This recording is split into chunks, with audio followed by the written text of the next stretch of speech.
Hello and welcome to the AVForums Podcast for Monday the 30th of March. And joining me in this edition, Steve Withers. Don't worry, I'm healthy. Kaz Harlow. You don't use condoms? Mark Botwright. Pancakes. And Ed Selley. That guy asked for our help. We lit him on fire. You'll understand if I'm not in a particularly social mood. It's only an hour's change, yet it just seems to, it does this every year, just seems to throw me completely. I hate it. Yeah. Absolutely hate it. You know, I can be put in captivity. You can ration my tins of chopped tomatoes, all the rest of it. Hour change is just an ignominy beyond what I want to bear. Horrendous thing. Yeah, it's just got that strange effect that everything's just where it Wrong. shouldn't be. It's all wrong. Yeah, lots of things have happened as well since last week. Not for us, we've all been stuck, as you have, dear listener, unless you are working on the front line. And once again, thank you for that. All of you that are going out there and working in the NHS and so on and keeping the wheels moving, thank you for that. And all the people in DIY stores. Yeah, that's an odd one, but yes. I have to say my personal thanks this week goes to everyone working for our nation's couriers. Because, you guys are the difference between us sort of keeping the lights on and not, really. So thank you very, very much. I did feel at least some moderate sense of moral satisfaction. I was able to replenish my UPS guys' supply of hand sanitizer, so I felt a bit better about that. But no, I genuinely thank you, and I'm aware of the number of people couriers who apologise, going, I can't, I have to drop the box here. It's like, that's absolutely fine. Please don't sweat it. Stay safe. See you on the other side. Unfortunately, I had to turn down a TV offer. Because they said, well, they'll drop it at the curbside. It's 65 inches. I ain't going to get that up the stairs on my own, unfortunately. So, yeah, we'll just have to wait a few weeks and see where we are then. Strange times, really. It really is. Yes. But like I say, if you are working frontline, good on you. It is appreciated. Keep it up. Going out for shopping these days, it's almost like taking your life in your own hands at the moment in time. And I've got to say, I was really quite impressed with my local Tesco. Now, I do tend to go in an evening because I don't like big crowds and I don't like going during the day. It's something I've always done, is going in the evening. The way they had everything spaced out, even the queuing outside, you had to queue outside for a while. They had lines on the ground, so everybody was 2 meters apart. Nobody was getting too close, and even inside the store they had everything laid out so you weren't getting too close to people. And then checkout wise, again, couldn't blame them, couldn't fault them. It's going to be like that everywhere you go at the minute, and it's just trying to get your head around it. Anybody else, any stories to tell if you managed to get out of the house? No, I did a shop on the Thursday morning. Same thing, well organised, queuing. They had almost everything. Milton Keynes still has no tins of tomatoes. It's most peculiar, but I was able to get everything else. Now you see nowhere has tins of tomatoes. Well, right, okay, that's fine. Lidl does. This is one thing I have found out, is that if you can't get anything at the major, like Ed would go to a Waitrose, because he's middle class. Sod off. If you can't get them there, if you go and have a look at Aldi or Lidl, I've found that I could pick up all the stuff that was missing from major, so including toilet roll. I've got to say, local corner shops are proving very good. Yeah. The Spar in the village, I've got to say, has been rather good, although I won't go there now because it's too crammed in, if you know what I mean. But in the run-up to things, they had well stocked and so on. Our local corner shops started turning people away if they didn't recognise them. Ooh. Yeah, just to stop panic. Is it a local shop? Shop for local people? Yes, it is. We'll have no trouble here. Yeah, I'm not sure where I stand on that one. I can see their logic, I suppose. But Steve, you managed to get out the house? I went out for about half an hour to do some shopping. That's it. Apart from me, I was sat in the garden quite a bit during the week because it was lovely weather. So I cleaned the garden up, set out the tables and chairs. The stories we'll have to tell to our grandchildren. Yeah. What we did in the you apocalypse. I thought, the weather, the sun's shining. I'm stuck at the house. I might as well sort the garden out. So I tidied it up, weeded it, got rid of all the twigs and things that have been blasted around by all the wind for the last 2 months. Got everything looking nice, and then the bloody wind came back, didn't it, yesterday? So all your twigs are back. So all the twigs are back. I had to batten down the hatches. Got the lid of my sectionals flying all over the shop. Broke. But at least you got your bush trimmed. I did get some bushes trimmed, yes. So yeah, my plan was, I thought, get it all nice, and I'll sit in the garden, But looking at the weather forecast for the immediate future, it's not looking good, which is probably a good thing, because when it's nice and sunny outside, it's Yeah, and you're looking out and you've got a car sitting out there with a full tank of petrol. Go to the beach, join everyone else. The temptation's been there, but I've behaved myself. I've stayed in. Last night, I dropped my son. Last night, so that'd be Saturday night. I dropped the boy off at his mother's house. I didn't take the most direct route back. I'm not going to lie. Not least because I've had to bite the bullet. I have spent £370 on fresh front tyres, discs, pads, oil and filter change. So yes, I took an indirect route, principally because you remember that scene in Die Hard with a Vengeance where Bruce Willis corners those kids who have been shoplifting and goes, "It's like Christmas. You could steal City Hall." Well, I didn't steal anything, but yeah, there is nobody. It's like Christmas Day, but last night it was dry. So I took a different route home, as you do.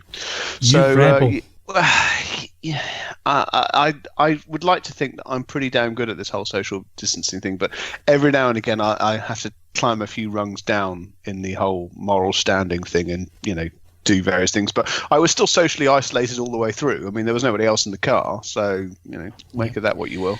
Yeah, I suppose we're experts here, I suppose, on the AVForums podcast in terms of self-isolating and not mingling with people and so on. So I suppose we could give advice to those who it's completely unnatural for the vast majority of the population, I would imagine, sitting around like we do every day of the week. Yeah. Kaz, what you been up to?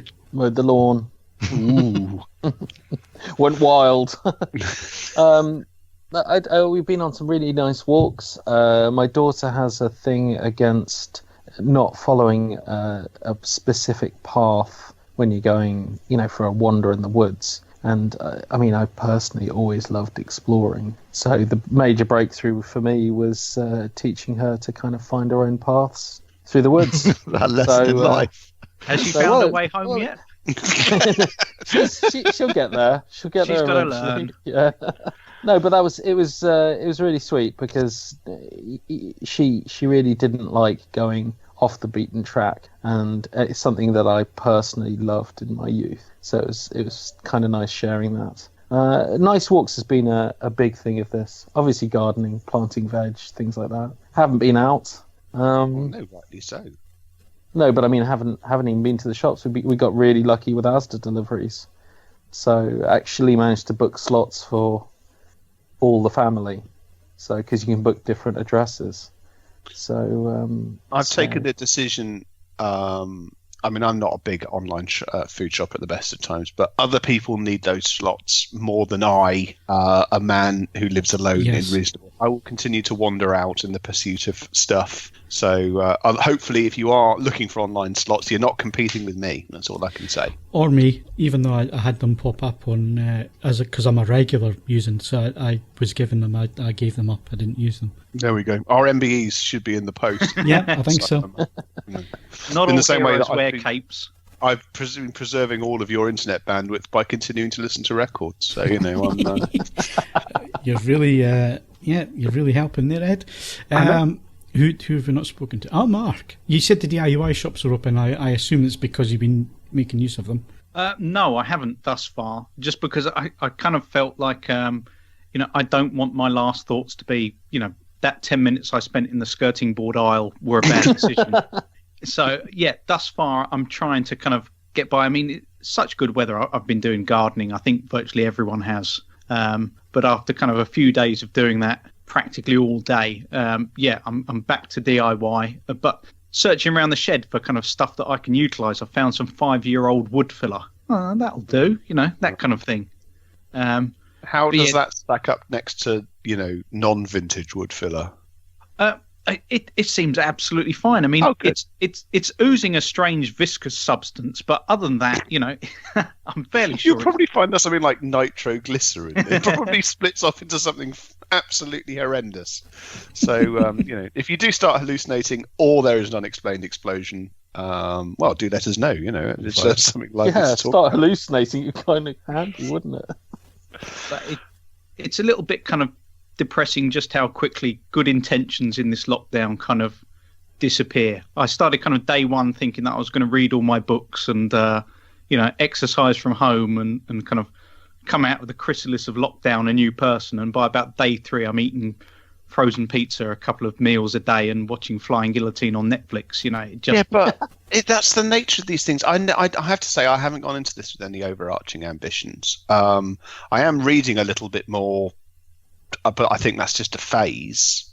I mean, I would have liked to continue my experiments with hollandaise sauce, but eggs being in the supply that they are, that's a bit of a non-starter, really. So, yeah, no, I if you are going to come out the other end of this sane, you do what feels right at the time. I mean, I have to say, obviously, we can give advice up until a point, but for the most part, we're working. So there is that. I mean, I get up each day with a work task to undertake. If you're furloughed and you're filling your time in other ways, that I in many regards I think that's harder. I mean, it sounds like a great thing for about 4 days, and then after that I start to run out of things that I'm quite glad that I get to parcel out recreational time in and around getting work done. I think that's actually making it easier. My diet's going fantastic, though. I've got to say, it's absolute, because McDonald's is closed, KFC's closed. I haven't got any excuses to go off plan at all. No. So I've actually lost 12 pounds since the Well done. 11th of March. So 2 more and I've lost a stone. So and that's in less than a month. Can I just say, at the end of this, though, I'm going out and I'm going blind, and I'm having as many pieces of variety meal as the Colonel is prepared to sell me. Oh, KFC. I didn't want a KFC until they shut them. Yeah. I mean, in terms of marketing, I mean, one, they look socially. McDonald's and KFC look socially responsible, and I want to eat both of them, and I didn't before. So genius. I mean, have they all shut now? I mean, presumably Burger King. I think so. Yeah, I think they're all good. Because I didn't see the announcement from them. I'm assuming that you sort of feel pressured into it, but. And I know that Subway has, but frankly, I'd rather pick through a bin. So I mean, most of the restaurants around here were offering takeaway. So they've all stopped doing that now as well. So there's very little, certainly local to me anyway, that I'm aware of, still open. So I have to say, I am incredibly glad I have some understanding of cooking. Yes. Yes. I mean, this could be a very bleak phase for the for people who have been making heavier use of those services, because as you say, they're mostly shut down, so not ideal. But I will be honest. By about day 7, day 8, it was a case of one of those curries which you've forgotten exactly what's gone in it. Yeah. No, we've all been there, Mark. Don't worry. I've bought a 10-kilo bag of basmati rice to help me through those difficult phases. And I did stock an entire chicken today. I'm going to do chicken soup for the week. So food is not a concern at the moment. It's I managed to get a huge amount of product in for Thursday, Friday, and there's still 1 or 2 bits to try and secure as well to give me a fighting chance of keeping things going. It's just stowing them, because one of the items is much, much bigger than I thought it was going to be. But these things are all first world problems. They're here. I'll get them out of the box and I'll review them when I'm feeling strong and brave. Right, so that's what we've all been up to. Not a lot, as you can tell, but then I think most people have been up to great stuff. It might be a chore trying to fill these podcasts, actually, but we should be fine for a few months yet. Moving on, current competitions. This is an area, unfortunately, that is going to thin out for a little while, Kaz. And again, it's just a case of people not working in offices, not sending things out, and so on. So competitions are going to be on a downward slope for a little while at the minute, but we can still win stuff. Yeah, we got Criterion's March titles on Blu-ray. That closes 3rd of April, and we got Knives Out on limited edition Steelbook 4K, which closes 22nd of April.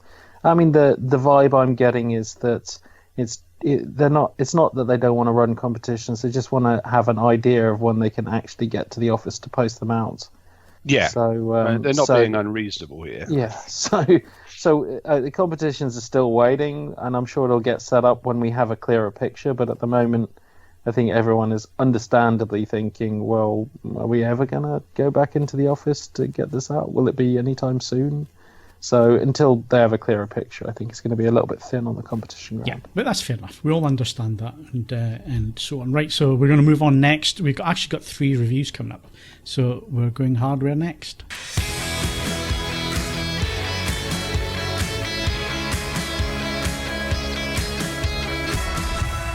Right, and moving on, like I say, we've got 3 reviews, so I'm going to go first, because I haven't been for a while. So the JVC N5 projector... Sorry? Knock yourself out. Yeah, JVC N5 projector, right. So this is an entry-level projector. But when I say entry-level, it's £6,500. And it's the entry-level into their native 4K lineup. So the X series has all but gone now. I think the ones that remain in dealers are stock that exists, and once it's gone, I think the 7900's gone completely. I don't think you can get one now, and there may be a handful of other models, but the N series is basically it at the moment for JVC. They haven't announced any replacement for the 1080p projectors. I think that'll be happening for a while. And I don't think it'll be happening for a while, like you say, Steve. So anyway, what are the differences? Well, you've got the N5, the N7 and the NX9 in the UK. They do have different model numbers in the US. I don't know them off the top of my head, but the 3 models anyway in the UK. The N5 and the N7 are basically the same projector, but the N5 has a couple of things removed. The main one being the wide colour gamut filter is not in the N5, and I think there's 1 or 2 other little things that are not carried over, but essentially they're the same machines other than that. So they use the 0.69 inch 4K native DILA devices. It has the new LSI driver, which the NX9 had, which helps drive the devices at high speed up to 120 frames per second. That doesn't mean it accepts 120 frames per second material. It doesn't exist. It just means that it's refreshing at 120 frames per second, and that improves image quality. One of the nice little features that had been in the N series projectors as well is it's under the motion setting, but it's not actually an interpolation setting. It's called motion enhance, and if you set that to low, what it does is it actually helps remove any blur that's not in the material. So if you've got a 24 frames per second film and it has natural blur within it, but some devices like sample and hold devices like the JVCs, it can introduce additional blur on top of that, and that setting is designed to remove that, and it does it really nice. So it actually has a really nice fluid motion. I know Steve's got an N7 that he lives with day to day, really well. And it's it makes a big difference with a sample and hold display like this. Did you set the input lag to low? Yes, I did. Yeah. So yeah, it's got 65mm diameter lens, which is the same as the one that's in the N7, 17 element, 15 group, all glass. And I have to say, I did notice the difference between the NX9 and going down to the N5, but then it's 13 grand's worth of difference in glass. So there is going to be a difference between them. But I've got to say, it's crisp and sharp right to the edges. I couldn't see any aberration at all caused by the lens. Again, it's a full native 4K display, so it's 4096 by 2160.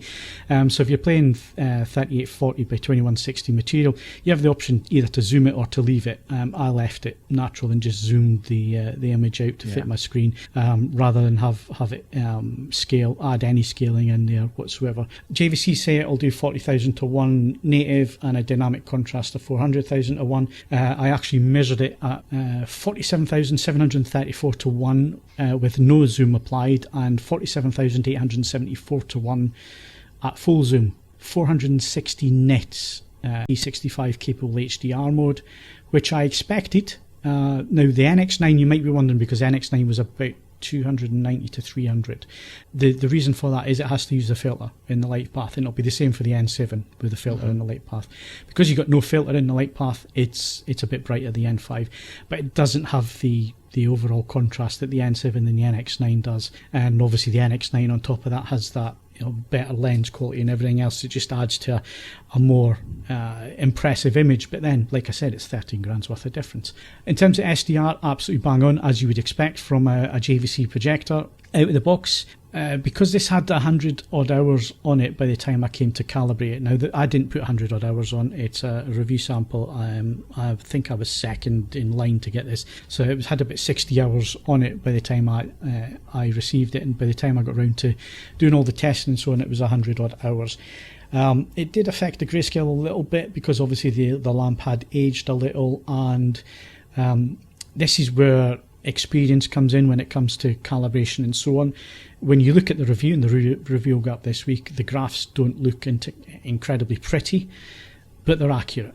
And they're done. I had to do it in that way because it had such a large push of blue in the mid section of the grayscale that if I tried to correct that using the calibration controls, say at 30% stimulus, what it did was it would kick red up. You know, if you adjust blue, if you take blue down, it tends to affect red in terms of pushing it up. If I did that and got it nice and flat at 30% stim, what it did to 10% was it pushed red up by about 10%, which then turned all your blacks, which is what JVC is famous for, red. So the reason why the grayscale is not entirely flat is because the light being produced by the bulb was not incredibly good. You don't have a grayscale system on there. It's just a 2 point, so you don't have 10 or 20 points, so you couldn't go in and absolutely dial every point in. So the graphs don't look good, but the most important thing is that blue was high. The eye doesn't really see blue, errors like that, and delta E's were under 3. So the visible threshold, everything was under that. So in terms of seeing any visible errors, there wasn't any to the eye. There was on the graph, but not to the eye. So the graph might not look too pretty, but this is where the experience of calibration and knowing what it is that you're doing, and that by adjusting one point you're actually affecting other points of the image. Sometimes this is something that people that are not that well versed, having calibrated displays and so on, sometimes miss. And certainly it's things that when I was starting out, I missed them. And you learn this through experience, and Steve will back me up on this one. Yeah. So yes, I could have made the graph look incredibly flat, but it was introducing errors into the image at other points of the image. So like I say, it was turning blacks red and so on, which you don't want. So you have to put up with having errors, and you want to try and have errors in a colour band that's not going to be seen too much by the eye. And blue is a colour that we're pretty poor at seeing different shades of blue and so on. So I'd rather have an error there in the midtones than something like red black. So in terms of colour accuracy, though, absolutely bang on once calibrated to Rec 709. It wasn't too far actually out of the box, but because the white point was off quite a bit out of the box, it pushed things towards yellow a little bit, but once calibrated it was far better. HDR wise, like I say, 416 nits. It did an okay job with the P3 gamut, but what you are missing is saturation. You're missing colour volume, and it is obvious to see if you put material up that you're incredibly familiar with on other HDR displays. You can notice that even though looking at the graph, it looks like it covers quite a few of the points pretty well. It's only doing that in 2D space. Where it's missing out is actually in the brightness, which isn't measured actually in the graphs. It's something that you need to look elsewhere. So there was a few issues with that, but again, this is stuff that I don't think you're going to see in isolation. I don't think it's going to have a massive impact on your enjoyment of HDR material. And the big issue here, and the big thing that really works in its favour, is the frame adapt system, which was introduced with 3.10 firmware. It was introduced to all the N series projectors, and I've got to say it's an absolute game changer from JVC when it comes to HDR. And basically it's doing dynamic tone mapping that a lot of TVs have been doing for a number of years now, by looking at the image, assessing what's going on, using different ways of looking at that, and then adjusting the image so you have nice deep blacks, but you still have plenty of shadow detail, lots of detail in the midtones to add depth. But it wasn't clipping at the higher end either. But by doing that, it also wasn't dimming the image down. So you still had detail in the bright areas. So a scene like Pan, where the ship is flying towards the sun, normally on a projector the sun would be blown out, and you wouldn't see any detail around that. And again, the clouds as well, there wouldn't be any detail in the clouds. Not so with using the frame adapt, the dynamic tone mapping. It manages to keep a lot of the detail. You can make out the sun behind the clouds, and the clouds are also not blown out. So it's little things like that though when it makes a difference. And obviously the blacks as well, and just above black, I've got to say it looks really impressive with HDR material. Not bright, But then these projectors are designed to be used in back caves and theatre rooms. This is not a projector that you stick in a room with white walls and white ceilings and so on. You're not going to get the best out of it. All of these machines, all of the N-series projectors, need to be used in the right surroundings or with the right screen and as much control over ambient light as you could possibly do. And overall, I've got to say, as an entry level, it beats the other native 4K out there from Sony, which is the VW570, which is getting a little bit long in the tooth now from Sony. They haven't replaced that. It's about 2-year-old now, getting on to 3-year-old, and they haven't announced it. I was expecting IFA probably to see a replacement for that one. And I've got to say, I'd pick the JVC every day over that.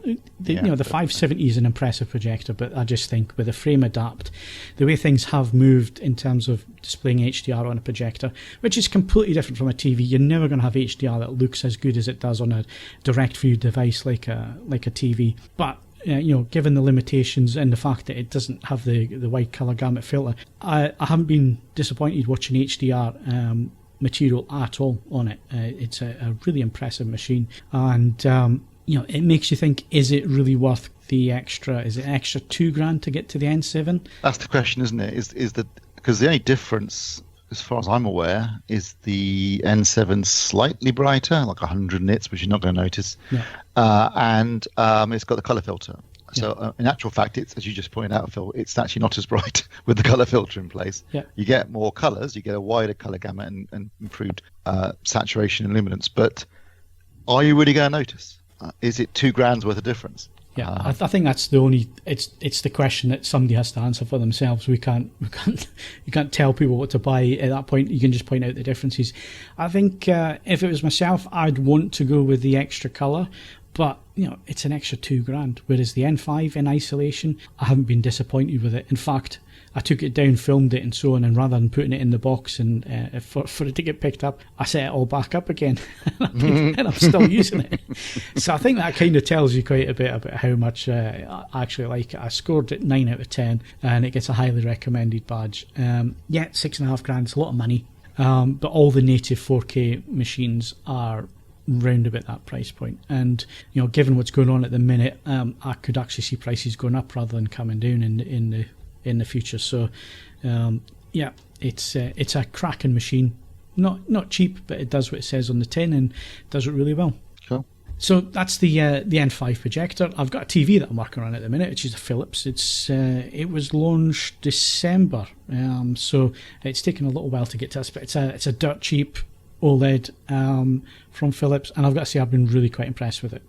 So the review coming up soon on that one. But Steve's also been looking at a TV, although you didn't have this one at home, Steve, and this is something that's going to happen not because of coronavirus, or not just because of coronavirus, but it's going to happen a lot more as we go into the future, and that's because TVs these days, they're getting bigger in terms of screen size, but they're also getting a lot more expensive. And what we're finding is that manufacturers are asking us to go and review product at their facilities, where they'll leave us completely alone. They don't put any pressure on you or anything like that. It's just that it's so expensive to send these TVs out, and if you can imagine that these TVs would have to go through at least 10 to 20 different reviewers on a cycle, and that's 10 to 20 times that TV could get dropped or bashed or fall over in the back of a van or whatever and be damaged.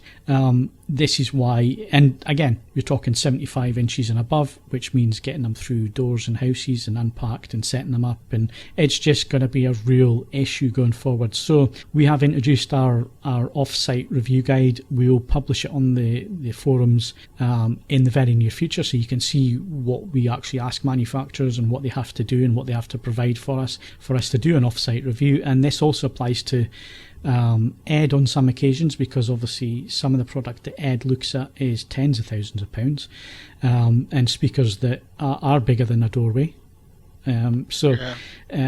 This is going to become a more common theme as we go forward. But like I say, we've put in place a lot of safeguards to try and keep the unbiased and independent angle that we're known for, in which we really do fight passionately to be as independent and as unbiased as we possibly can. So those are in place. So with all that said, you visited Samsung to have a look at the new flagship TV, 75-inch, Steve, and it wasn't cheap. No, it's the Q950TS. It comes in 3 screen sizes. So there's a 65-inch model, which is 5,999. 75-inch that I was looking at, which is 7,999. And also there's the 82-inch, which is 11,999. Now, there will be also the Q950TS, which is pretty much exactly the same, except it doesn't come with the One Connect box.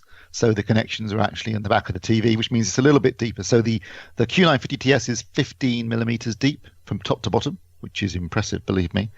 The Q900TS is 25 millimeters. So there's an extra centimeter in it, basically, hardly, not really a big deal. Obviously, that's to accommodate the connections.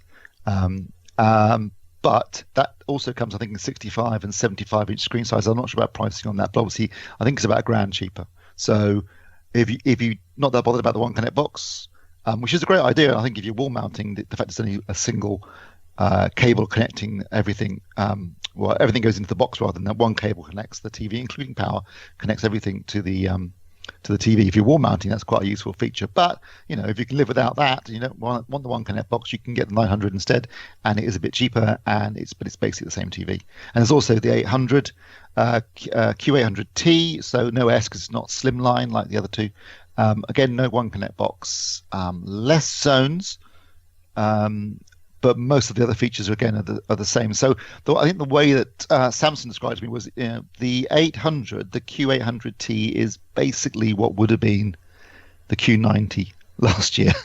It's like, imagine it as the flagship 4K TV, but with an 8K panel. That's the description. And then the Q950TS is the flagship model. I think last year, we talked about this when you came out from CES, but last year they did the Q90R and the Q950R. They were essentially the same TV, but one had a 4K panel and one had an 8K panel.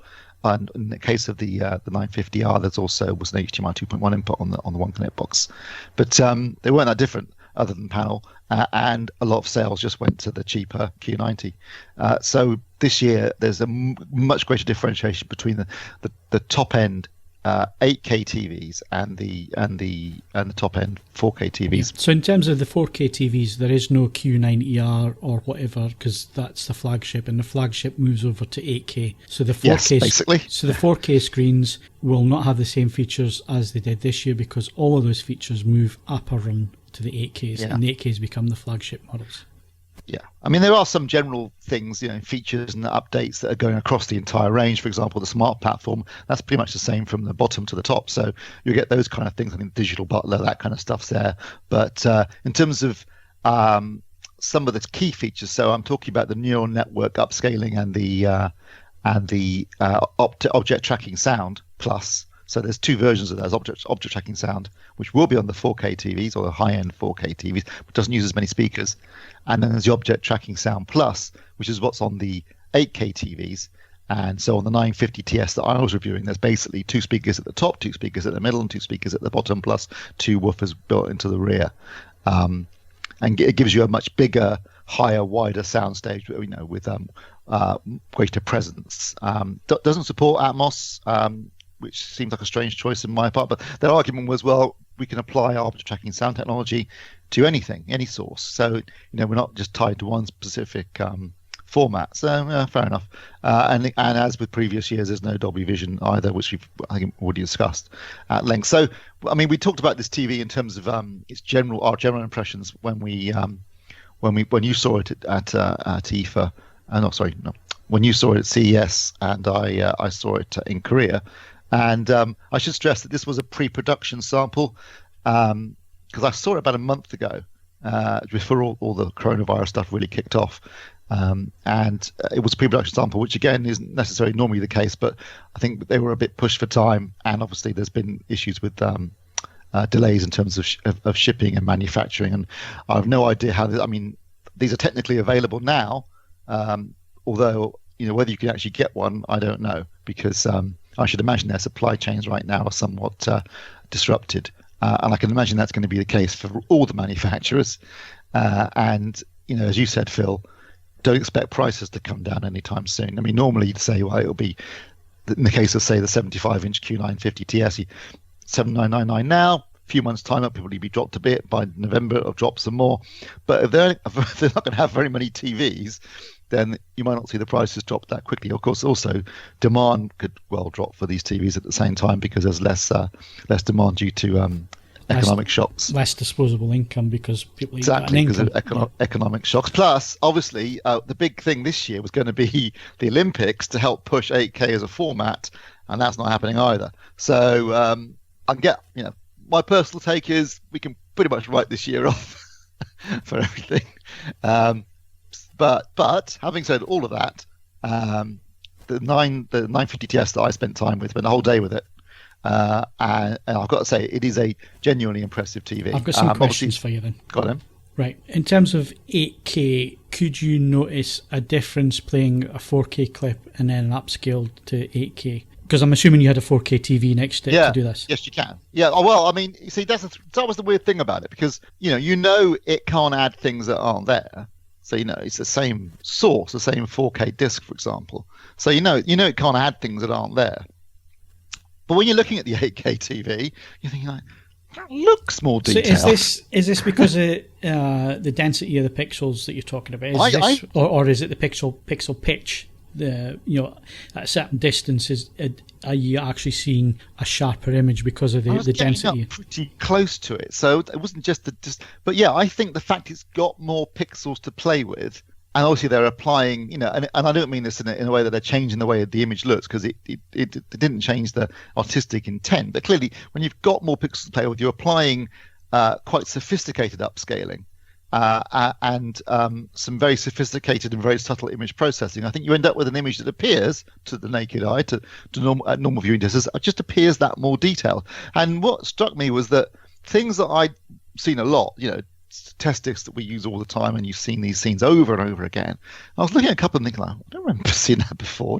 Like, for example, the beginning of Blade Runner 2049, when he's flying over all those mirrors, mirrors the level of I was seeing all these reflections in the mirrors. I was thinking like, that really looks. I don't remember seeing quite so much detail in those mirrors before, And obviously, again, it's not just the resolution we're talking about here, because it's an HDR display, and the HDR was particularly good, I felt.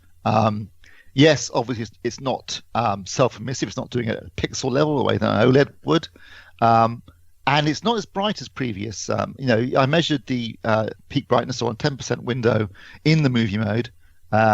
It was just over 1,500 nits. You could, if you tuck it into dynamic mode on a 10% window, it would go up to 3,000 nits. But when I asked them about that, they said, well, we're not that bothered about chasing high nit numbers as much as we are about delivering an accurate picture. Thank God. HDR. And I have to say, the accuracy was genuinely impressive.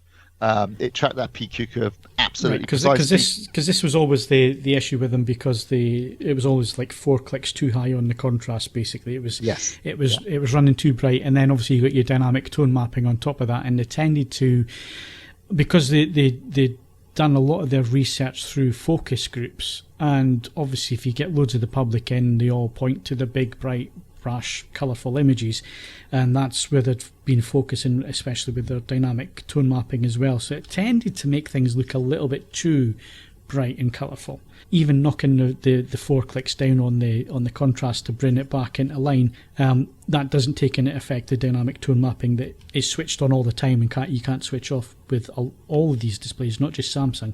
Everybody's the same, but Samsung did tend to go for a little bit over on the bright side. But I did see this TV next to a Sony BVM X310, so not the OLED, but the new LCD Sony reference monitor, and I've got to say, in terms of accuracy, though, it looked identical to the reference monitor. So yeah, they were pushing that at CES, that they were going for accuracy. So it's nice to see that that's still the case a few months down the line. Yeah, no, I mean, in terms of its level of accuracy, both with SDR and HDR, it was impressively accurate. I mean, I should stress, like I said earlier, this is a pre-production sample. They were still tweaking a few things here and there. They hadn't quite finished it yet. So, for example, the gamma curve in SDR was tracking a little bit high or a little bit low if you change the setting. So they'd fine-tune that. But But the level of accuracy in HDR was very impressive, particularly, as I say, that in terms of tracking the PQ, EOTF, and the grayscale was spot on without me touching it, which was impressive as well.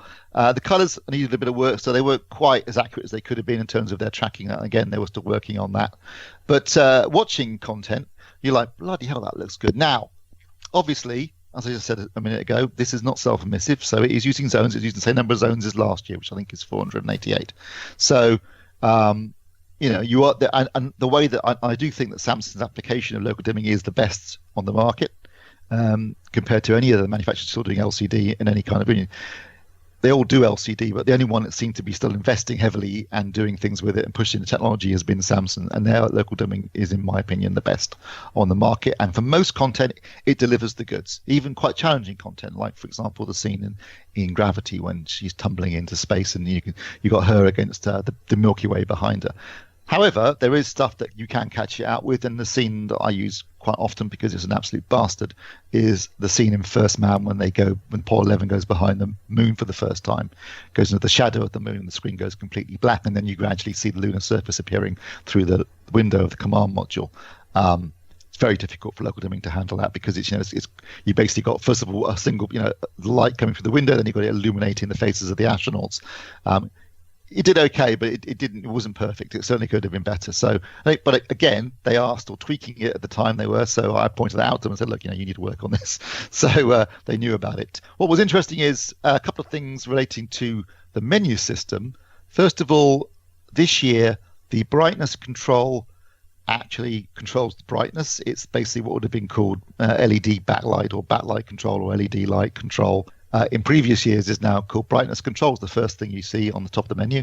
The control that's normally called brightness, the control that controls the black level effectively, which is called black level on Sony TVs, that's now further down the menu system, down with the gamma curve settings, and that's called shadow detail, which is probably a more descriptive, better description of what it does than brightness, which has always been what it's called, but it is a bit of a misnomer because it has nothing to do with the brightness of the TV. And I think what they were trying to avoid is people who, and I've seen this plenty of times, people who whack up the brightness control thinking it controls the brightness of the TV and then just destroy their blacks. Wash it out completely. Yeah, totally washes it out. So brightness now actually controls the brightness of a Samsung TV, and shadow detail is basically controlling the black level of the television. Contrast is still contrast. Is filmmaker mode appearing on this TV? It's supposed to be. It wasn't on the one I saw, but they have publicly said they are going to support it and add filmmaker mode this year. So whether they're planning to do it via a firmware update, or whether the actual retail samples had it, but the one I saw did not have a filmmaker mode yet. Now, to be honest, it won't be difficult for them to create a filmmaker mode because the movie mode, there aren't that many.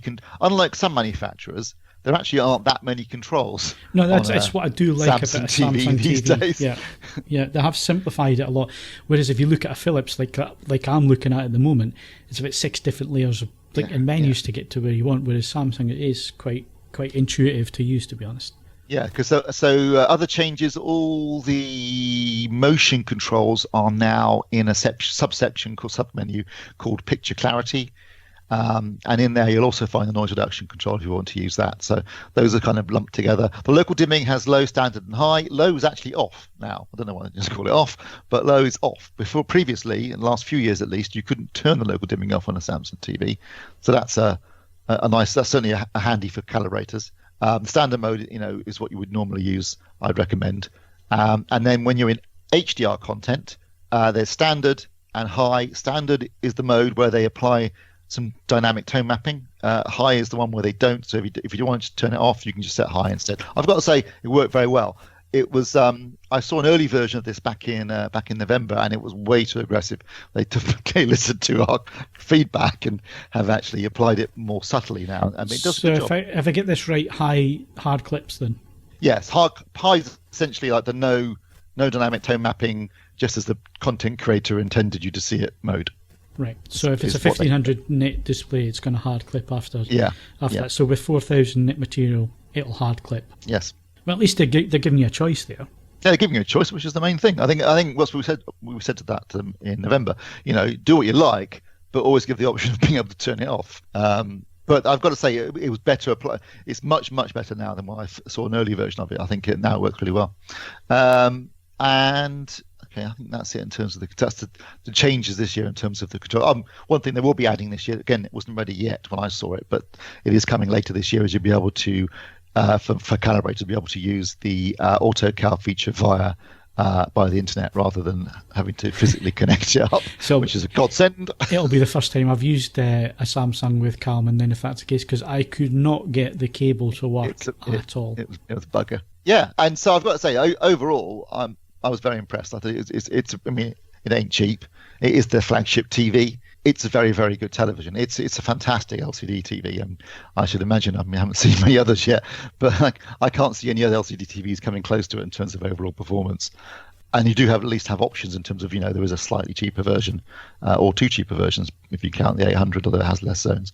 But yeah, I mean, Samsung have been beavering away with LCD when what everyone else has also been doing OLED, and I think they every year they squeeze a bit better performance out of the technology, much to my surprise. Although I do feel they're going to get quite a bit of a backlash from the enthusiast market anyway this year with the 4K sets. The fact that they have a lot less dimming zones. Than they did last year. I know they've explained it. I understand the from a business point of view. I understand the reasoning, but I certainly from an enthusiast and an AVForums member's point of view, I can see again the other argument that it does appear that it could be accused of dumbing down the 4K range.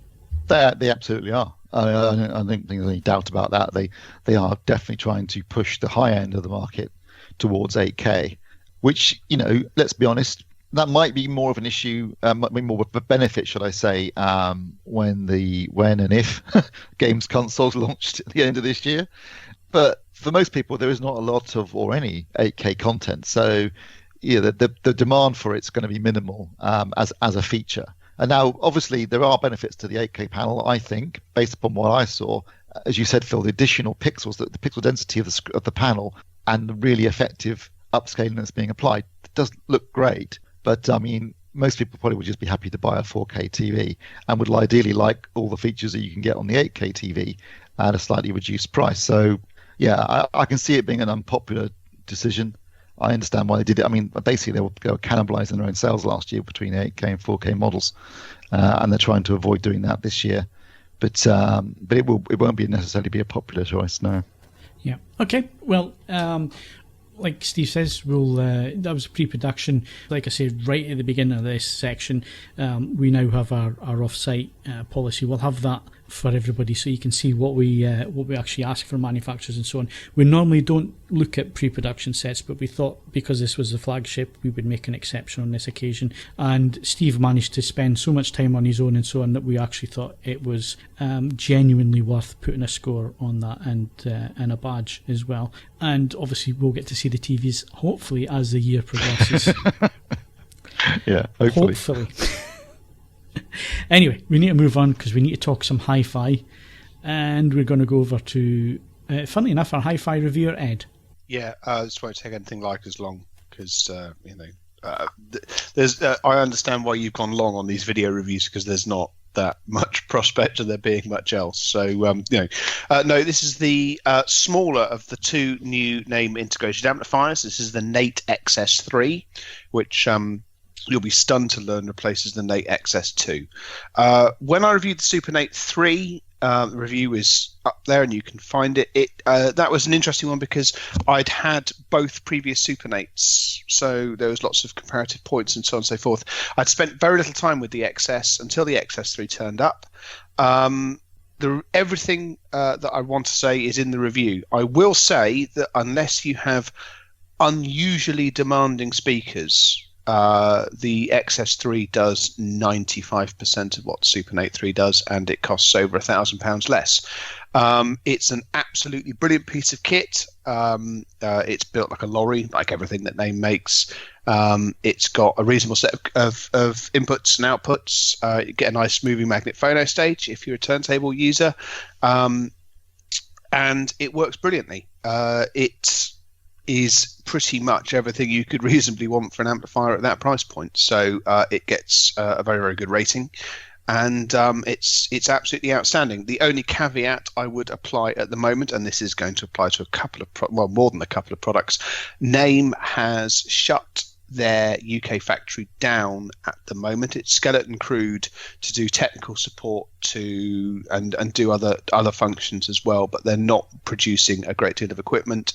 Items like this are very rarely held in any meaningful stock level because they're in relatively high demand. If you read the review and like what you read, I'm delighted to hear that. Please bear in mind that it may prove difficult to get one of these products in the immediate term. That's not specific to Naim. There's quite a number of companies across Europe and indeed the Far East having these issues.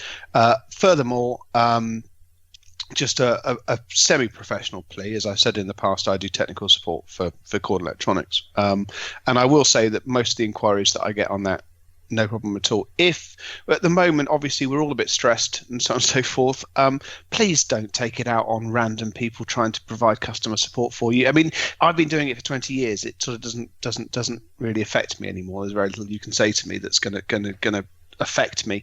But when you're doing insurance, banking, trying to talk to utilities and so on and so forth, they are skeleton crewed. They're on reduced numbers. So just be nice in your interactions with companies. They're having just as much of a challenging time of it as you. But the Naim review will be up I think we've still got one more. The IFI I talked about last week still has to go up. Then the Naim, because we're stockpiling content or something. So it'll be up in a bit, but it's an absolutely fabulous amplifier. The only possible fly in the ointment is that there is another integration amplifier review which I will be doing in the not too distant future, which is the Riga Ethos, which sits almost exactly in pricing terms between the NAIT XS3 and the Super NAIT 3, and you may find that an interesting read as well. Okay. Before we go on to, because obviously it's end of the month, we're going to do our best ofs now moving forward. But before we move over to Ed for that, just a quick one just to go through what we do have upcoming review-wise. And like I said, my N5 review will be up this week. I also got the Philips OLED 754 TV. That should be end of this week, beginning of next week.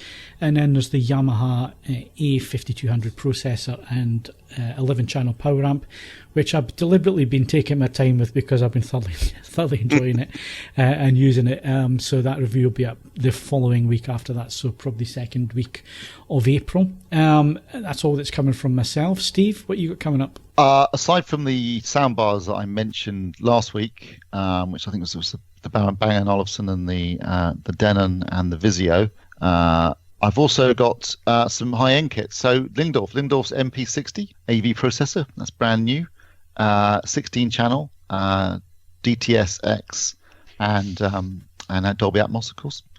So got that coming up, and to go with it, the Emotiva. Is it Emotiva or Motiva? I can never decide. I've got Emotiva. The Emotiva that is then Emotiva XPA 11-channel power amplifier, and another soundbar, the Sharp HT SBW 800, and also probably the REL S510 subwoofer. So okay. Quite a bit next month. Good stuff, and we've got stuff tucked away for May, but we won't go there just yet. And then Ed, what you got? I'm doing some affordable stuff this coming month. There is a new turntable from Project. There's 3 different models. I'm looking at the one in the middle for £289. There is a pair of earphones from an American company called Campfire Audio, who have been causing a storm on social media. So I thought we'd have a quick look at that. There is a device to drive them, the Audio Quest Dragonfly Cobalt. We've looked at the other Dragonflies in the past, so we're now going to look at the flagship. And then moving a little bit up the price point, we've got the Neat Ministra, which was the newest stand mount from Neat Acoustics, and that we've got a lot of positive feedback from forum members at Bristol, which is now looking like it's going to be the only major hi-fi event of 2020. So they did very, very well. So I got them in and had a look at them. Spoiler alert, they're pretty damn good. I will also be doing a quick piece about music in a time of self-isolation and how you can use it to help you either pick yourself up or calm yourself down. Okay, good stuff.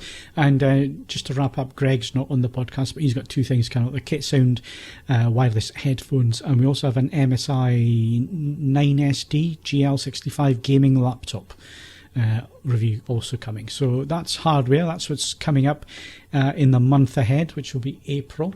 And moving on to best of the month, Ed, your album playlist, and what's the other thing you do? Oh yeah, vinyl. Yeah, well, vinyl I'll do with a caveat in just a moment. Music, the great news is that music creation is nowhere near as chronically affected as TV and film production is going to be. So now is the time to get interested in music. Right, there's a couple of things. Because you're all trapped at home, I've tried to give you a couple of options. Released yesterday, I have referenced this stuff in the past. Nils Frahm, German modern classical composer. He completely without any fanfare or prior warning dropped a 35-minute suite of songs called Empty, which were actually composed for a film which then never really went anywhere.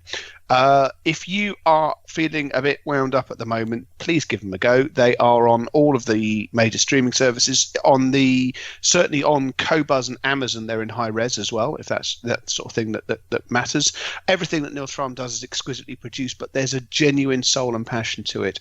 The only thing I will say, you may get on with this. A small number of people I speak to find this absolutely impossible to come to terms with. Frahm's piano music is recorded from the perspective of Frahm. It's not, the mics are not off to one side or anything like that. It is recorded from his listening, but his actual playing position. You can hear him playing the piano and moving and responding to it. The result is, if you listen to it on a decent system, it's incredibly visceral. But I do know a number of people just can't get on with that at all. So forewarned is forearmed. Then this is in a similar vein, and it's worth pointing out because it's very peculiar. A number of people who lived a club life before we were all told to go home. Ferry Corsten. People may have heard of Ferry Corsten because he's done many banging dance tunes across the last sort of 15, 20 years. But he's also done an absolutely beautiful modern ambient classic album. It was released earlier this month. It's called As Above, So Below. And again, if you're feeling a bit stressed and you'd like to just listen to something which unwinds in front of you, I cannot recommend it highly enough. You would never give credit for it being Ferry Corsten who's created it. It's really genuinely lovely. If you need a bit of a pickup, the newest album from The Weeknd called After Hours, it channels just enough 80s synth action, as far as I'm concerned, to make it a damn good listen. I don't like all of it, but I've never liked all of the Weeknd albums. It's a really good, it's enjoyable on balance. And then finally, if you really want to deep dive an entire world of different stuff, 9 Inch Nails dropped 2 complete albums, Ghosts 5 and Ghost 6, and they go on for hours and they go all over the place. Not all of it's vintage 9 Inch Nails, very little of the stuff they do now is, but some of it's genuinely good.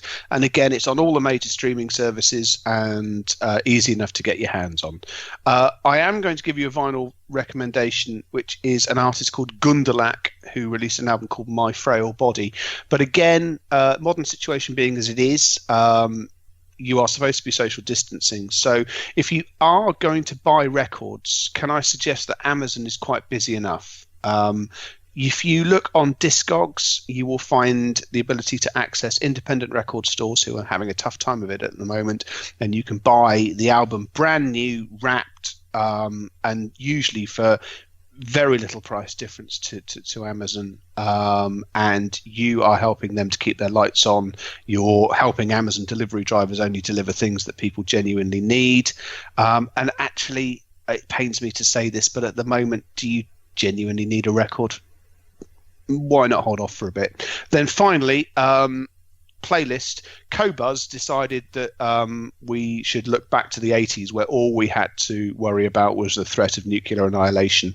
They've done a playlist of 80s electronic music. A lot of it's predictable. It's worth it just because they've dug some stuff out which I, for one, had forgotten about. So it's about 4 hours of nostalgic synthing. But no, it's a really good listen. Right, okay, there we go. That's Ed's choice of album playlist and vinyl. It's always I rely on Ed to send me stuff now and again, and I've got to say he hasn't disappointed at all with any of his choices.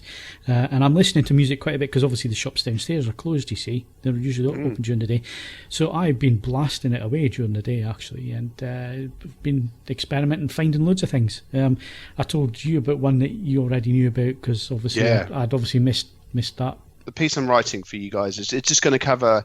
You can use music in so many different ways. It's same as film. It's either going to be a comfort blanket for some people. If you are, as I say, if you're a bit worked up, there are ways of using it to calm down. Then equally, if you are in the doldrums, if you are a social butterfly and you are suffering from being shut in, and I do feel for you under those circumstances, it's ways of making music work for you. And I'm not promising anything because I'm gloriously crap at it, but I will try and put together some music to go with it. And I'm hoping, actually, Steve, whilst I remember, you're still an Apple Music subscriber, aren't you? No, I'm not anymore. You're not anymore? No. Right, okay. Okay, well, I can link to Spotify, Deezer, Qobuz, and Tidal if I do specify music. Apple Music, you'll just have to use the Sounders app to transfer anything across. Sounds great. Music from Ed to self-isolate to. I think that'll be quite a decent playlist. Right, film is next.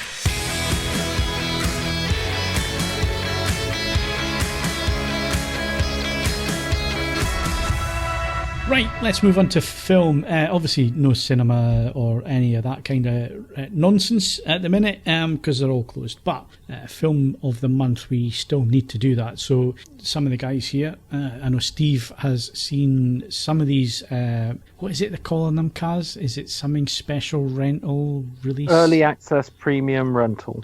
There you go. I think that they're trying to justify some costs which I can understand why they're charging, but they seem quite excessive for a 48-hour rental. I think they're feeling out of the market, though, aren't they? Because initially, like The Hunt, Invisible Man, Emma were $15.99, toppy. I know it's a Bloodshot's available for $9.99. I'm not saying it's a good film, but that's a tenner. So perhaps they're trying to find, where the balance is. Because I think there's a point at which people think, because obviously it's different for us. If you've got like a home cinema, then paying 15 quid to see it in your own home cinema is probably worth it compared to going to a cinema, spending it. I mean, if you're a couple with a couple of kids, if you go out to the movies for the night, the two of you, you've got to get a babysitter in, you've got 2 tickets cinema, that's like 20 odd quid, some stuff on the concessionary stand, parking, suddenly you could be looking at 50 quid to go out and see a film together.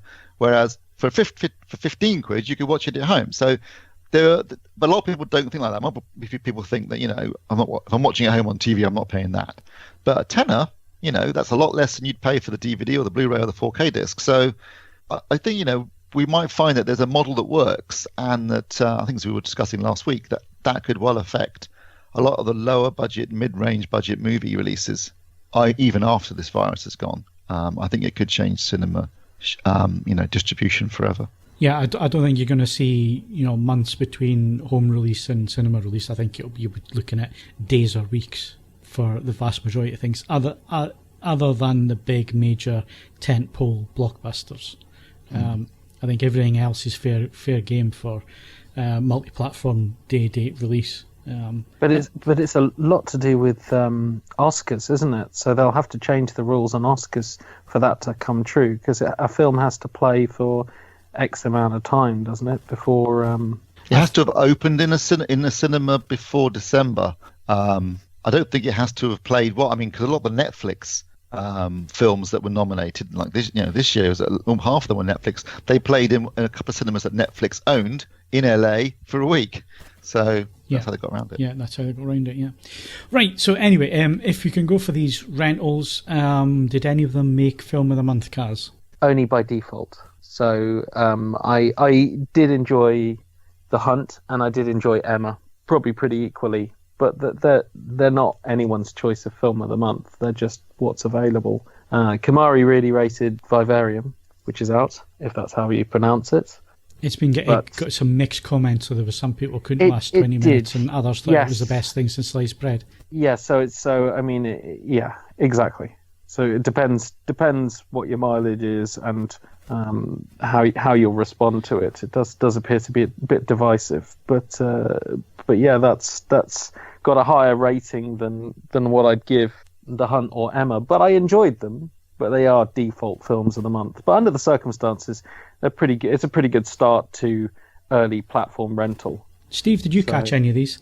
Yeah. I watched The Hunt, which I thoroughly enjoyed. I watched The Invisible Man, which would be my film of the month, even if I'd seen it at the cinema.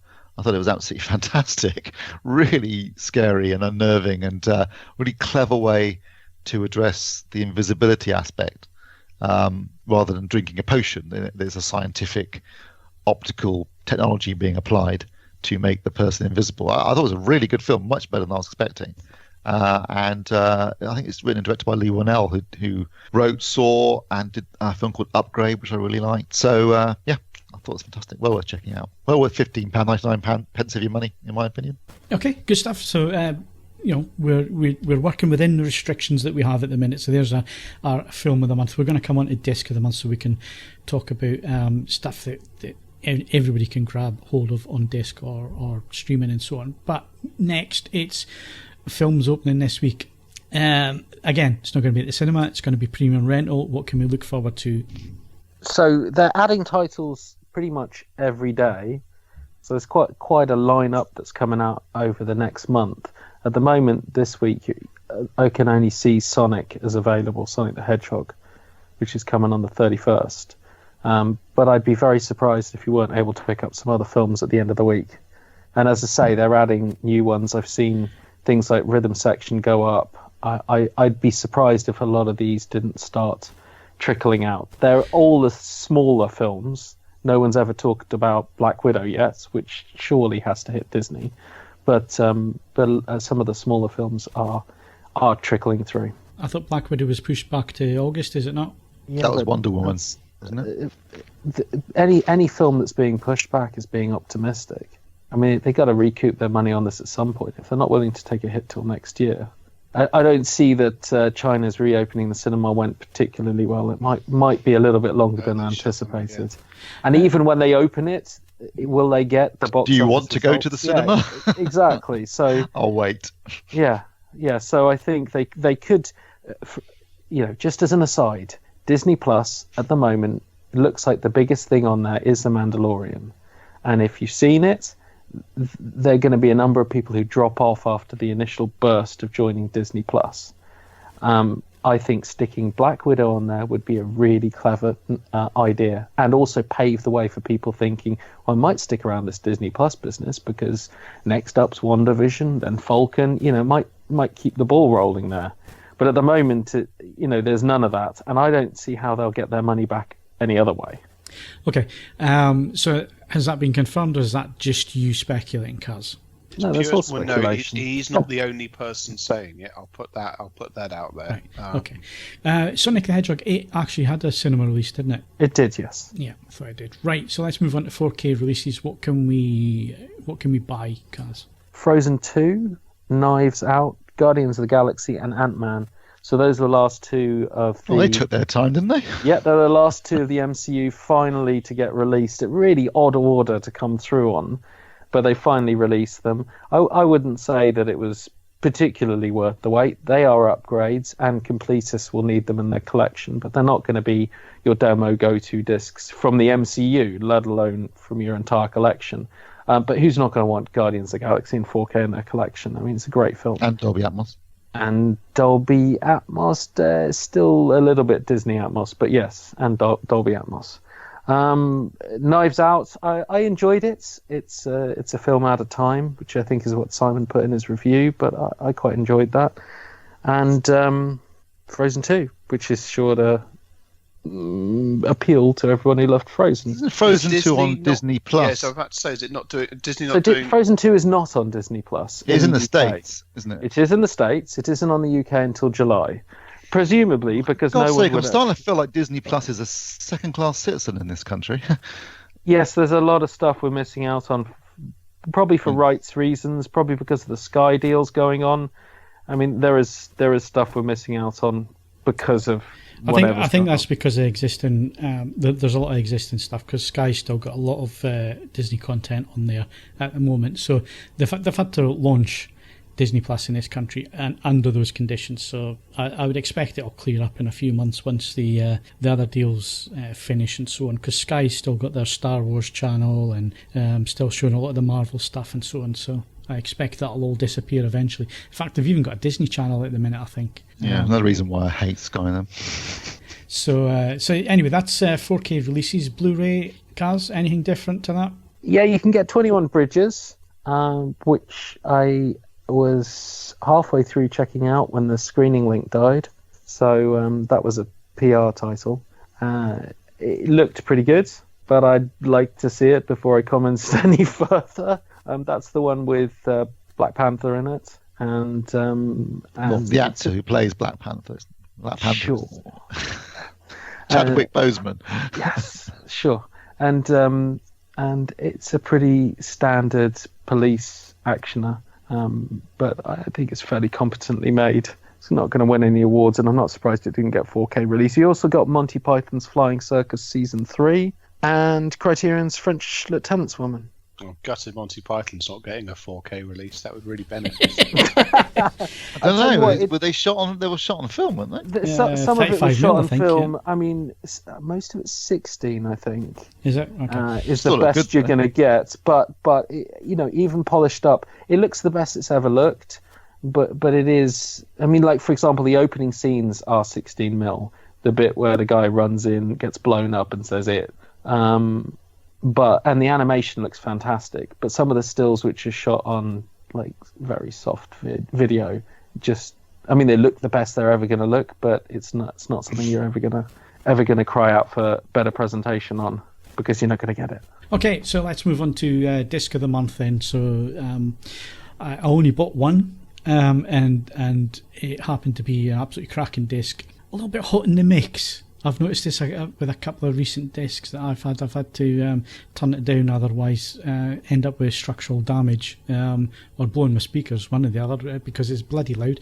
Le Mans 66, got to say, it looks absolutely amazing. It sounds fantastic in Atmos, and I'd seen it 3 times at the cinema. I've watched it again on disc, and it won't be the last time I'll watch it either. It's saw it 3 times at the cinema. Yeah, I saw it 3. I had an unlimited card, Steve. I had to make use of it.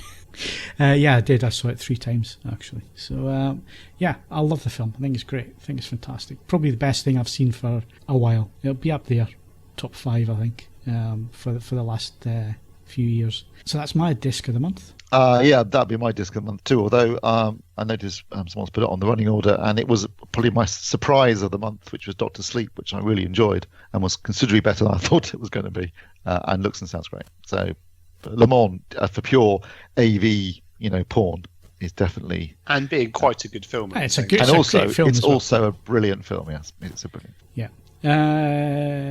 Mark, you bought a disc? No. Okay. No point asking Ed. So Kaz, what's yours? So I would say that my favourite film, having not seen it before, of the month was probably Le Mans, but my favourite disc of the month was probably Dr. Sleep, and the reason why was because it had the extended cut, and I really loved Dr. Sleep. I did love Le Mans, and it was a really. So you really mean Le Mans 66? Because Le Mans is a completely different film.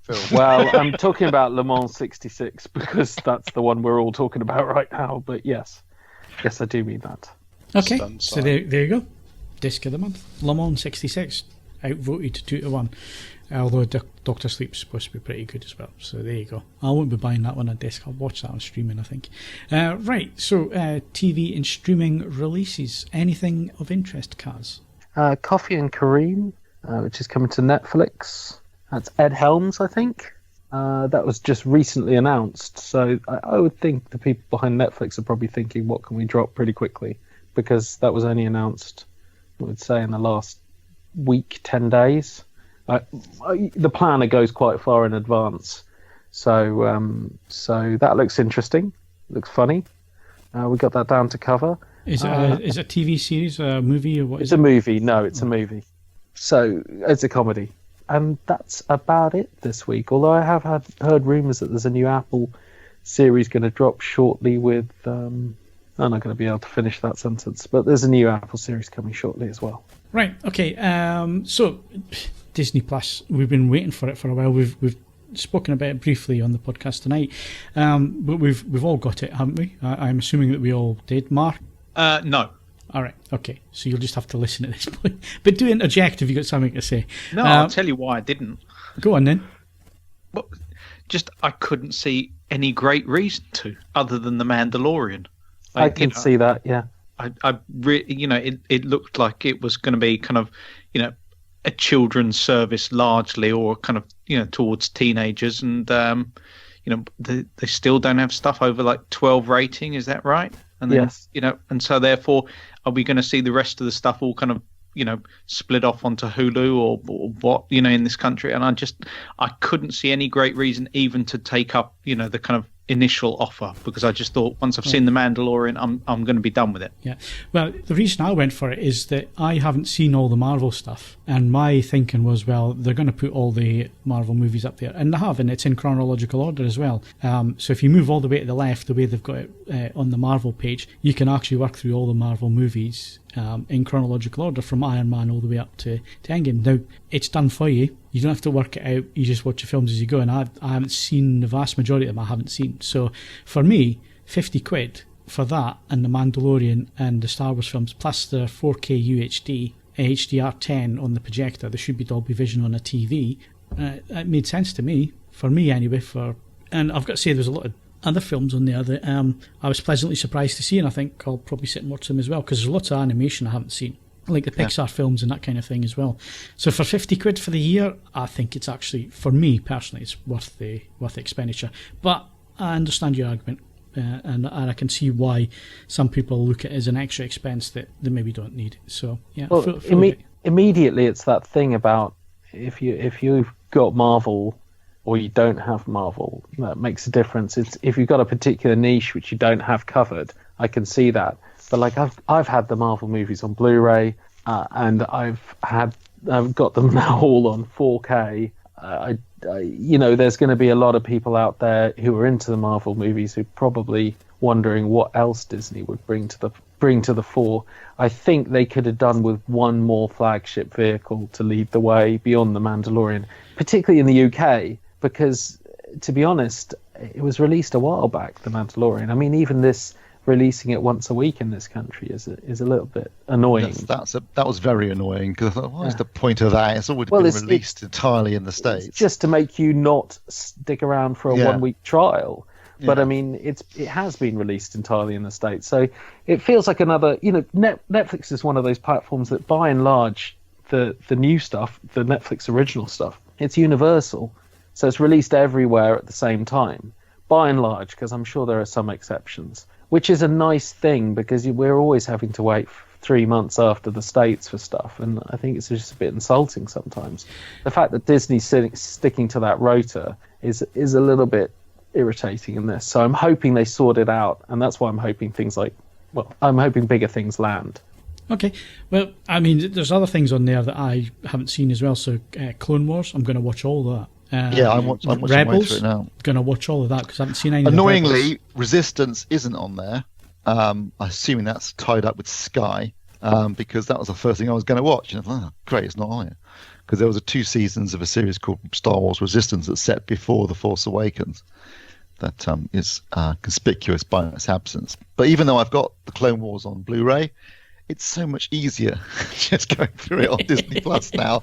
But that's how I'm watching it. I'm watching my way through the entire lot in their chronological order, all 160 episodes, whatever it is. Yeah.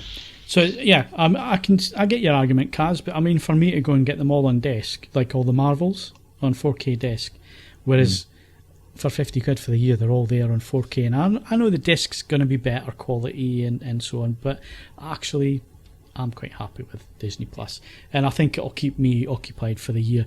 Whether I renew it at the end of the 12 months, I don't know. We'll have to make a decision nearer the time. I mean, I haven't even bothered with any of the new stuff yet. I've watched still in the Simpsons, are you? I watched The Rocketeer and then loads of old episodes of The Simpsons. I am as happy as the proverbial pig. But they're non 4x3. I don't care.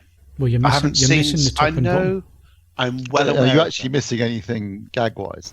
Yes, there are one or two. There's there's a one when they visit the Duff World, no, Itchy and Scratchy Land.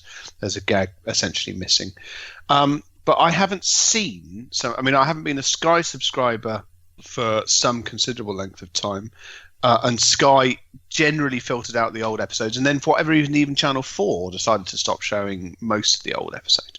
So there's certain episodes I haven't seen for well over a decade, and if it's a difference between not seeing them and seeing them with fractions of them missing, I'll go with fractions of them missing. There'll be a petition at some point, I'm sure. There is a petition. Is there already? Okay. It's very well attended to in the US, and Disney has said they're working on it.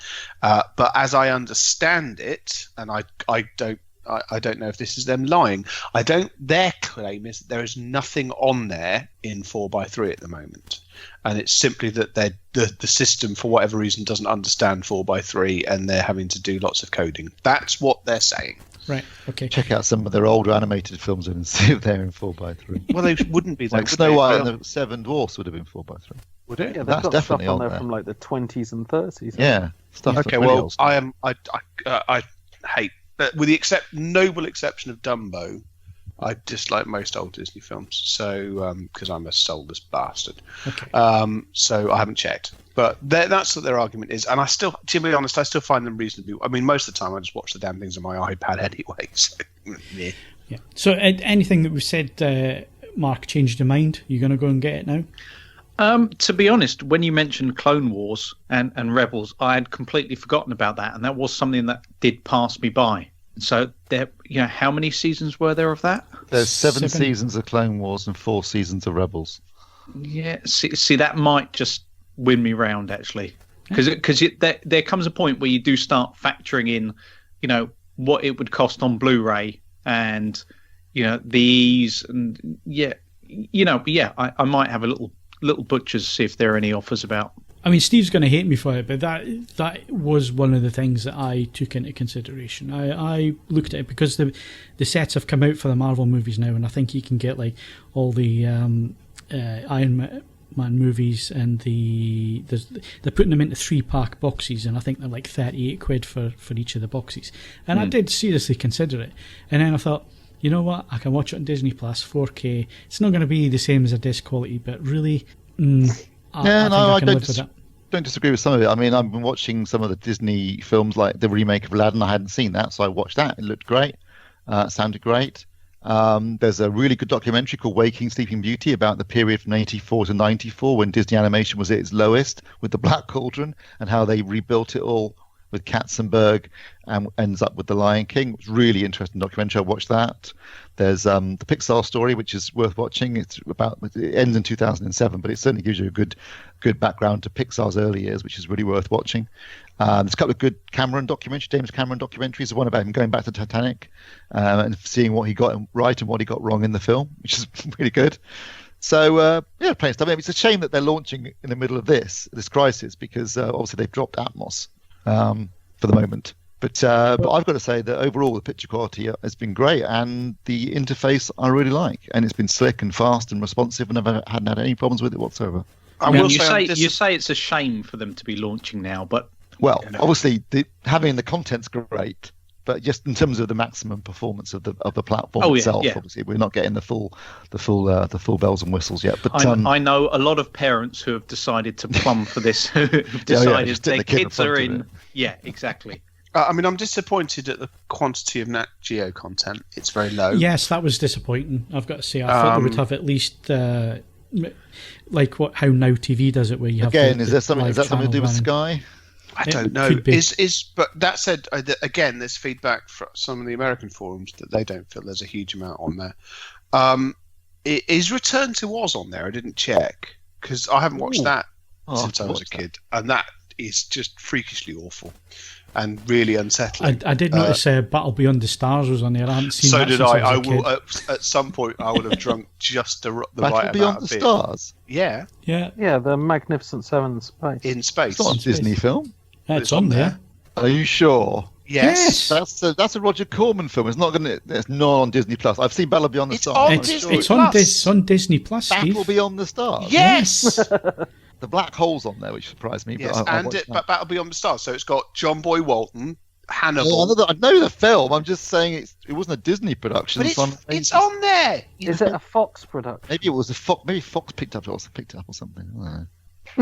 We're in a week of lockdown, and this is what it's come to. Battle Beyond the Stars. Yeah, it's on Disney Plus.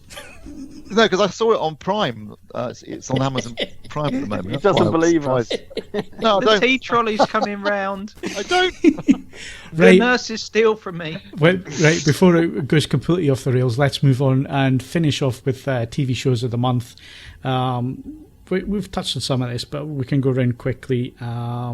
So Picard finished. Thank God for that. What an absolute train wreck of a TV series that's been. I mean, it had loads of promise, and it just went down the swanee pretty quickly. And that final episode, complete and utter bollocks, basically.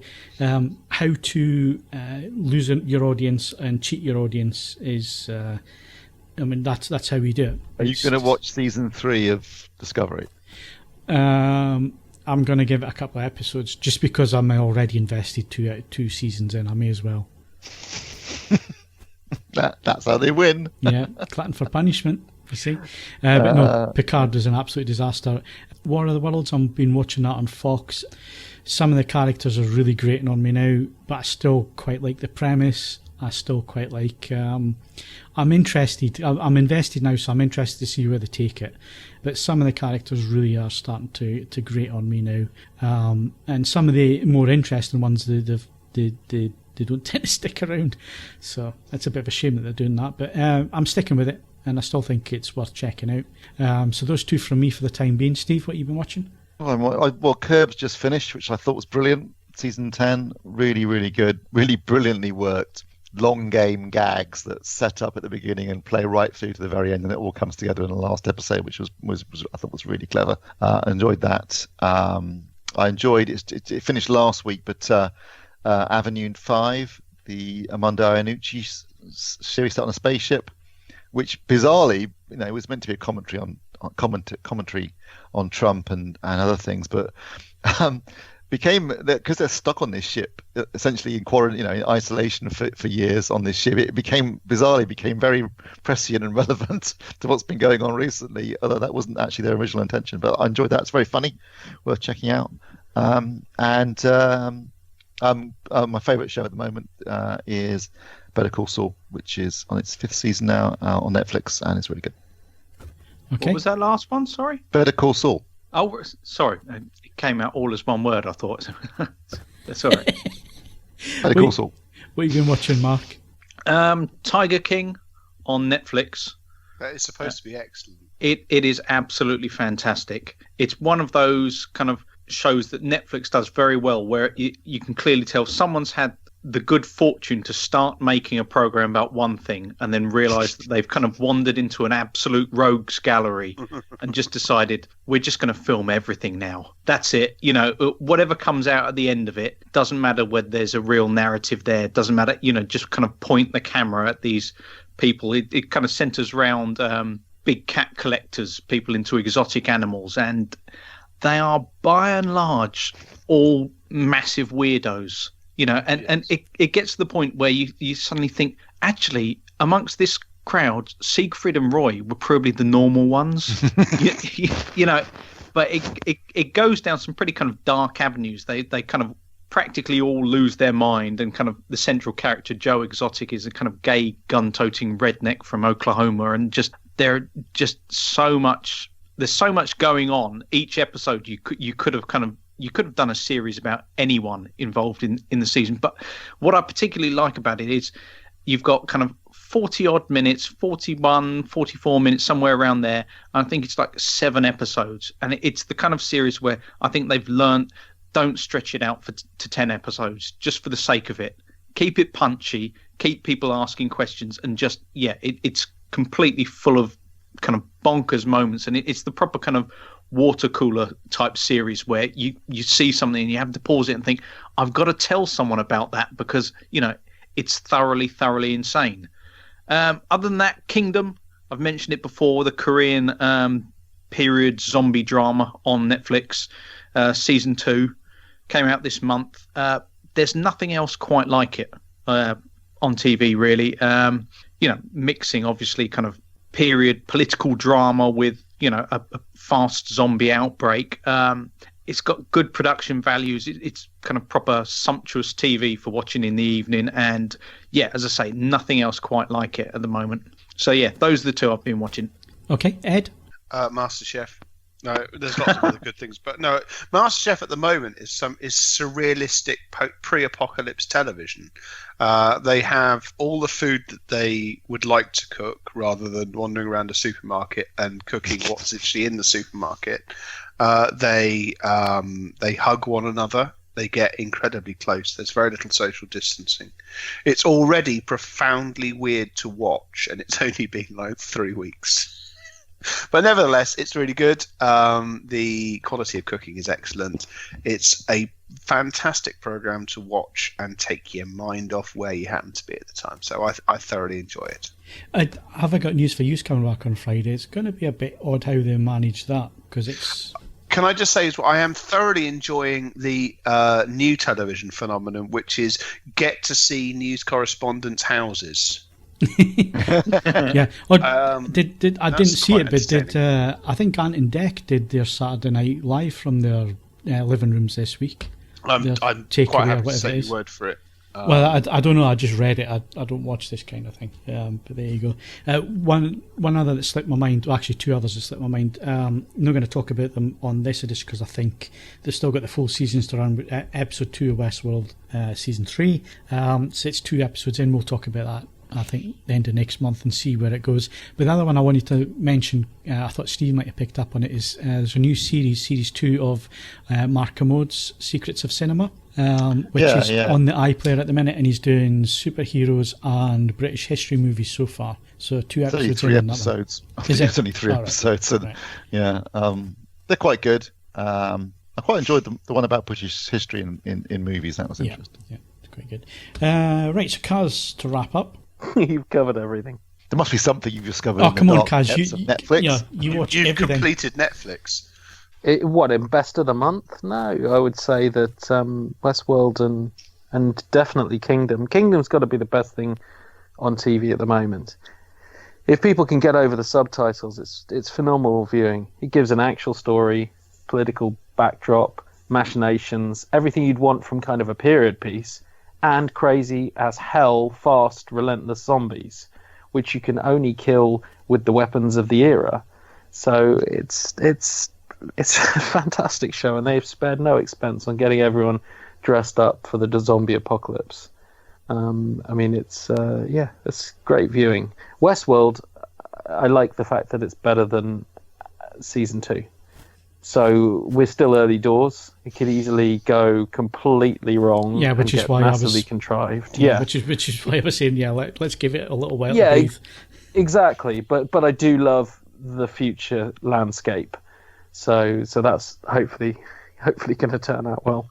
I'll tell you what I recently finished though that I'll drop in there is The Outsider, because this is one of the ones that I watched the first few episodes when it first landed, but it was every week. And then I waited till the whole thing had finished to finish all of the episodes. Stephen King adaptation, really one of the best Stephen King adaptations, Dr. Sleep notwithstanding, that I'd seen. Really recommended on Sky. Very creepy, very well delivered. It's essentially a police murder mystery with some Stephen King in there, but it never goes full crazy. You never get the hand of God. It never goes off the tracks. Does it actually have a decent ending? Yes. Yeah. It's really normally good. His endings suck. I know. I even mentioned that in the review because I was loving it and I was so worried about the ending. It nails the ending. So, yes, there's absolutely no sign of any Stephen King hand of God nonsense at the end. It's just full-on unsettling, creepy. Yeah. Got to see it. For last couple of episodes are properly tense. So I strongly recommend that one. So is that the kind of thing that would pop up like, because I've been thinking about getting a Now TV stick with one of those 1 month passes. Is that the kind of thing that would be on there? Yeah. Yes, but you got to watch it, because you know what Now TV like, they show everything once a week, and then they start taking off the first few episodes, and then they tell you got 7 days left to watch the last episode, and then like 3 months later they drop it as a box set, and I'm doing inverted commas even though you can't hear me on the podcast. Yeah, so wait for it to box set is my recommendation if it hasn't already. How many episodes? 8, I think. So well worth watching, and as I say, I can understand everyone being cautious about it. I mean, it's a great cast. Ben Mendelsohn's headlining it, but it's got, it's going to kill me. It's got the girl who I absolutely loved in Widows, who I thought was the standout star in Widows, who came in kind of late to join the group. Help me out here, Steve. I don't know. I haven't seen. I mean, Widows the film. Yeah, Cynthia Erivo. So I thought she was great in Widows, and I thought she was, again, a scene stealer in Bad Times at El Royale. She was the main girl in that. Yeah. And she's a main player in The Outsider. It's actually a recurring character in Stephen King novels. I think the character has her own novel series. But she's really very, very good in it. So Ben Mendelsohn and Cynthia Erivo standouts in there. It's got a great cast. It's Jason Bateman, I think, directed a couple of episodes, and he's in the first couple of episodes, but he also directed them, and he's really good as well. And Paddy Considine. I mean, you got to watch it. I will find out if it's still on now. Okay, good stuff. So that's our TV shows of the month, and that's it for the podcast. If you've got anything you want to add to any of the conversations we had this evening, do so in the discussion forum, either under this podcast on AVForums or under the video on YouTube. So anything on Disney Plus that we've maybe forgotten about to mention, or that you found by having a bit of a search through there, because one of the things I did find was repetition of a lot of the titles, but I think if you take a deep dive in there and start really looking through, I'm sure there's a few hidden gems. So if you've found any of those, let us know. And TV shows of the month, if there's anything that we've missed that we should be watching, then list them as well. But that's it for this week. My thanks to Ed Selley. Everything's fine. Just go back inside, have yourself a big 40, just party. Kaz Harlow. Wherever you are, don't drink the water. Steve Withers. They don't know you've got 5 pounds of ding-a-ling meat. And Mark Botwright. I'm going to shoot some squirrels. Don't forget, you can follow us on Twitter and Facebook. Bookmark AVForums.com for latest reviews, news and video. Plus, why not leave us a 5-star rating on iTunes, but only if you enjoyed this show. Also, head over and check out our YouTube channel for videos of the latest product launches and reviews, and feel free to subscribe while you're there. I'm Phil Hinton. Thank you very much for listening, and we'll see you again next week.